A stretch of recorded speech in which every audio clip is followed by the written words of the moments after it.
Have you seen the price of granola bars lately? The price of everything lately. Well, today we're going to make a really easy, chewy granola bar that's just like the ones that you would buy in the store. And they're so easy to make. And once you make them, you will think, why did I ever buy the ones in a box? This one is very basic. It has rolled oats, rice cereal, like, Snap, Crackle, Pop, some raisins, and you can either use nuts or sunflower seeds or a mixture. I have a nice trail mix that I bought at the bulk section of my grocery store, and it was on sale, and I thought that'll be really nice in some granola bars. And I also have a few little mini chocolate chips to spread on top. And once you get this basic recipe down, you can vary it any number of ways. In fact, later on I'll show you how to make a nice white chocolate and dried cranberry version of this chewy granola bar. So the first thing we have to do is mix together our dry ingredients. We have old-fashioned rolled oats. You can use quick oats, you can use any kind of oats you want. Just don't use the steel cut oats. They're a little too chewy for these chewy granola bars. So I have some rolled oats and some crispy rice cereal and my raisins. If any of your raisins look like they're stuck together, just pull them apart with your fingers. You want these to be evenly distributed throughout the bar. And I have a mixture of nuts. And this is nuts and seeds. There's almonds, there's some peanuts, pumpkin seeds, sunflower seeds, and it looks like some little dried currants too. So, but you can use any kind of nut or seed that you want in this. And just mix that all together. The next step to making these granola bars is to mix up the syrup that holds everything together. But before we do that, we have to prepare our pan because this goes together very quickly and you want to have everything ready when your syrup is completed cooking. So I have a 9 by 13 inch pan, and I'm just going to line that with some aluminum foil.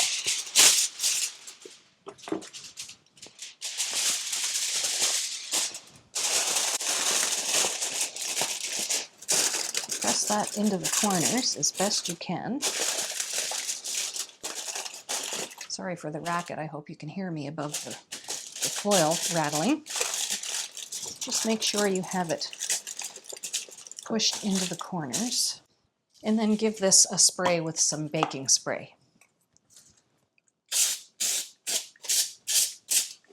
Just make sure that's really well distributed over the foil. And then we can just set this aside. So next up, we're going to cook together the ingredients for the syrup that will hold all of this together. I just have some butter, some brown sugar, some honey, and some vanilla. And oh, I should mention, you're probably wondering, why didn't you put the chocolate chips in with the dry ingredients? They're going to go on top after we put everything together, so don't put them in your dry mixture just yet. So over at the stove, I have a heavy-bottomed pan, and I'm just going to put that on medium heat, and I'm going to mix together some butter and some brown sugar and some honey. So we'll let that melt and cook together until it gets all nice and bubbly. Okay, so we've reached the boiling point. And now I'm going to turn the heat down to the lowest possible setting and let that simmer for about 2 minutes. And you want this to get fairly thick and caramel-like. So we have our nice hot syrup, and I'm going to pour that very quickly. Try and use a pan that you can lift with one hand. This one's very heavy. I should have thought about that.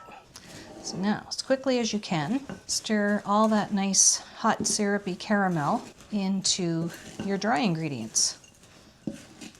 You want to make sure every last bit of rolled oat and rice cereal and nuts are all well coated with that syrup. And my spatulas, I gave them a little spray with baking spray just so nothing would stick to them. And tip this into your foil-lined pan. Now spread this out as best as you can, ensuring that it gets into all the corners.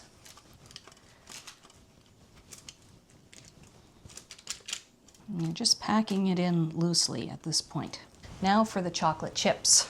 So just scatter those evenly all over the surface. And now take your spatula and really press that down. And it's going to stick in places. And this is where it might help to have a spatula that's been sprayed with baking spray. Yeah, that's better. So just keep pressing as firmly as you can. You want to really compact these ingredients into the pan. So when you think about a store-bought granola bar, everything is pressed tightly together. That's what you're trying to do here.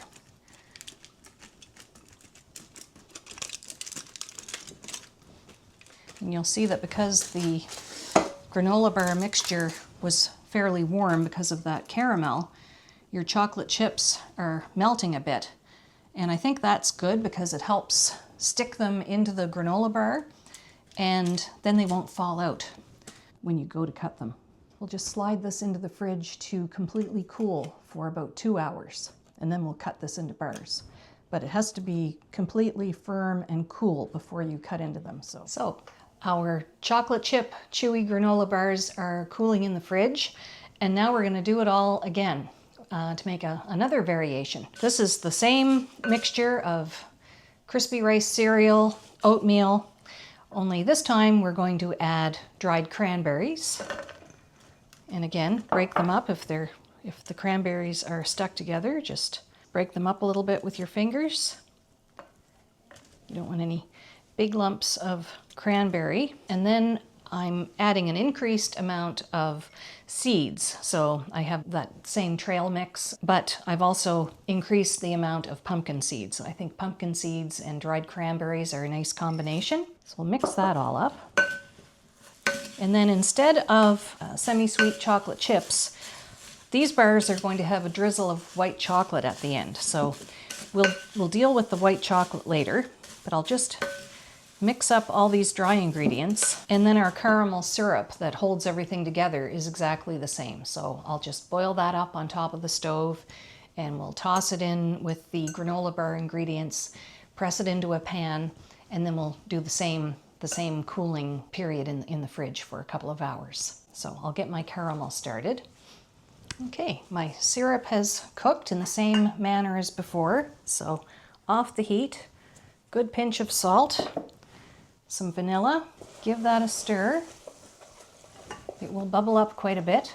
And then straight into your dry ingredients. This time I have a pot that's a little lighter and easier to handle. It smells so buttery and caramelly. Nice amount of vanilla. And now we're going to toss this all around to combine, just like before. Now into a foil-lined pan that's been sprayed with baking spray. This pan is a little smaller than the one I used for the chocolate chips. I'm using a 9x9.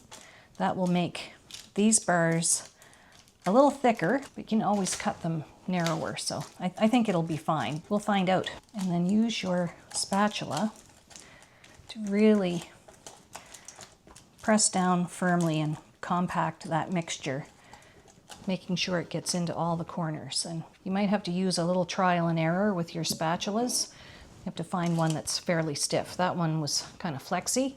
This one's really stiff. That way you can press your mixture down quite firmly. There, I think that's pretty good.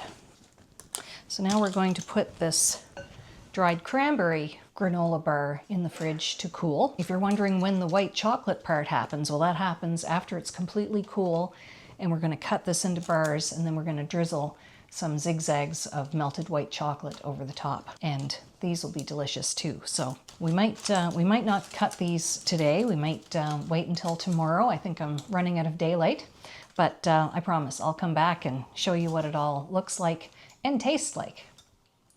Well, hello, it's the next day. These have been hanging out in the fridge overnight, and now we can cut them into bars. They're sufficiently cool enough after a night in the fridge, so I'm just going to take off the foil.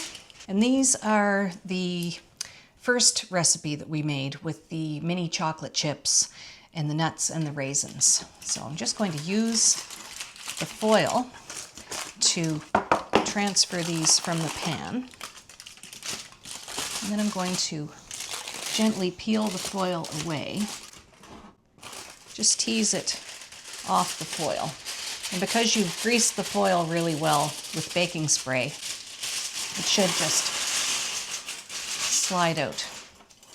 And I've got a couple of knives here. I've got a very long one, and then I have a chef's knife that's might allow me to get a little more downward pressure, depending on how firm these are. So I think the way I'm going to do this is cut it in thirds this way,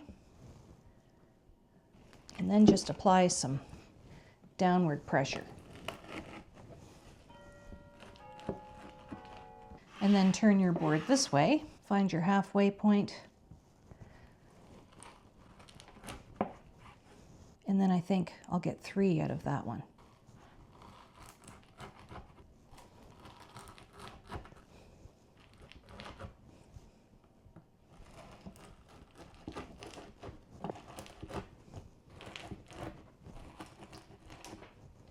And I'm cutting mine into bar shapes because that's how they usually come when you buy them in the grocery store. But you could just do them in squares too. There's nothing wrong with that. There.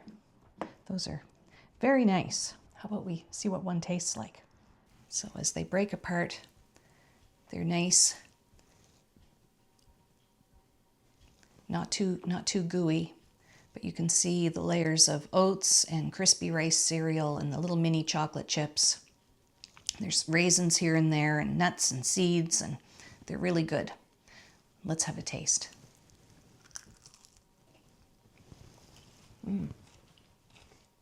So much better than store-bought. You made them yourself. You can put whatever you want in them for nuts and seeds and raisins. You can put trail mix like I did. I used a mixture of sunflower seeds, pumpkin seeds, almonds, some peanuts, dried currants. I added some raisins. You could put coconut in this. You really could put anything you want. You could put ground flax seed. You can really amp up the nutritional value of these. And that little hint of mini chocolate chips, and then the caramel syrup that holds everything together. It really makes a decadent treat that is hiding a whole bunch of things that are really good for you. So I hope you'll give these a try. And next we'll work on our dried cranberry and white chocolate chewy granola bar.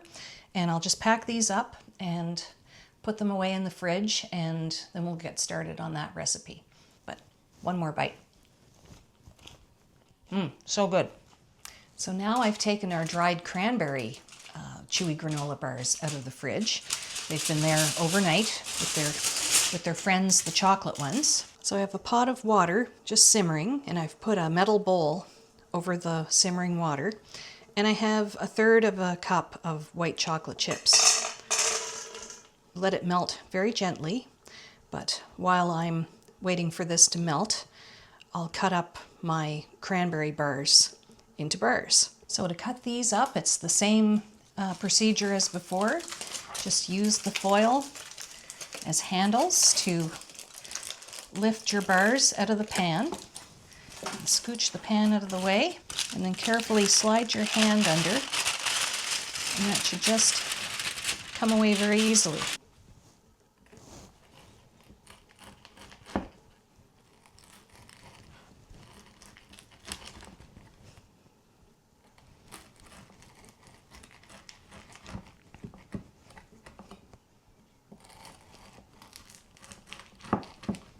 So that pan made 16 bars. So my white chocolate has melted nicely. Just going to make sure the bottom of my bowl is completely dry. Water and chocolate are not friends. I've got just a little drinking glass here, and I've lined it with a sandwich bag. Scoop this white chocolate into my sandwich bag, making sure to get all of it. So I've got my nice little baggie of melted chocolate. I'm just squeezing as much of it down into one corner of the bag, and this is still fairly warm, but you should be able to handle it. And I'm going to snip off a very small tip of that bag with my kitchen scissors. And now, the fun part. Let's just decorate these. So back and forth over each bar.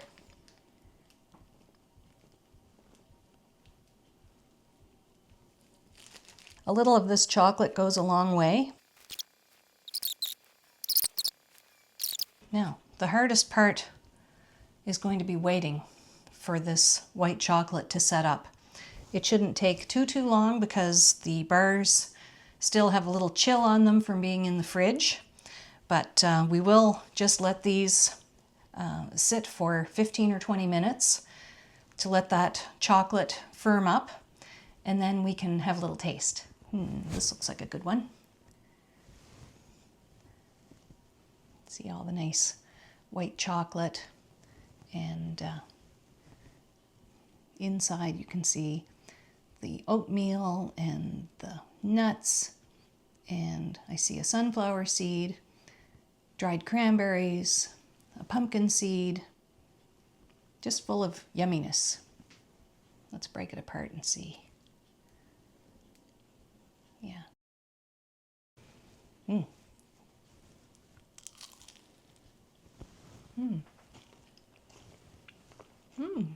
Really nice. And even though the cereal base is pretty much exactly the same as the plain chocolate chip and raisin base, with where we swapped out dried cranberries for the raisins, and we added a few more pumpkin seeds and sunflower seeds to the nut mixture, it's got a completely different taste. The cranberries really give it a nice zip, and the white chocolate is a nice addition, a nice pairing with the cranberries. I think another variation on this that I might try the next time is to grate a little orange zest in with the mixture. Or I could even grate a little orange zest right over the top. I think orange zest, dried cranberry, and the white chocolate would be a very delicious combination. So there you have it. 2 variations of Chewy Granola Bars. This one made 16 bars. I forget what I counted on the other pan that was in a different size pan. I think we got a few more out of that recipe. But you can stash these in the fridge, you can freeze a couple. I don't think they're gonna last that long in your house. I know they're not gonna last that long in my house. But you've got nice little snacks for work or school or after school, or just a little quick munch when you're feeling peckish and supper isn't ready quite yet. So thanks very much for hanging out with me in my kitchen. I love spending time with you. And if you like this content, I hope you'll consider subscribing. I think you'll love what I have coming up next week and the week after that. Lots of fall baking and nice homey comfort food recipe ideas. So thanks again, and I'll see you again very soon. Bye for now.